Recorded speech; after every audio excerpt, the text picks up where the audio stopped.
अस्सलामु अलैकुम। City 5 TV के साथ मैं हूँ जवेदिया नियाज। सबसे पहले हेडलाइंस।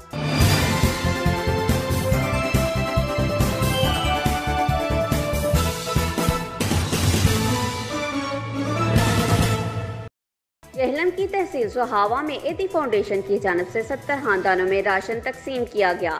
मजीद जानते हैं नबील हसन से।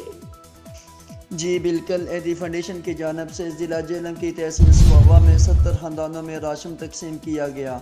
एदी फाउंडेशन के सरबराह फैसल एदी की खसूसी हदायत पर अब्दुल कादिर, मोहम्मद नमान, मोहम्मद अवैस के ज़ेर निगरानी एदी फाउंडेशन की टीम ने लॉकडाउन से मुतासरा खानदानों में राशन तकसीम किया। इससे कबल एदी फाउंडेशन की जानिब से सुहावा के नौजवान मोहम्मद उसामा वहीद की ज़ेर निगरानी मुस्तकीम की एक लिस्ट तैयार की गई, जिसमें 70 खानदानों का इंतखाब करके इनमें महीने भर का राशन तकसीम किया गया।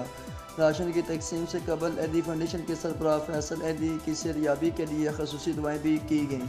एलान इलाका की जानिब से इज़हार तशक्कुर करते हुए एदी फाउंडेशन के इस अहसन इक़दाम पर पूरी टीम को खराज तहसीन पेश किया गया। जी, खबरों से बाखबर रहने के लिए हमारा पेज ज़रूर लाइक करें। जवेदिया नियाज को दीजिए इजाज़त। अल्लाह निगहबान।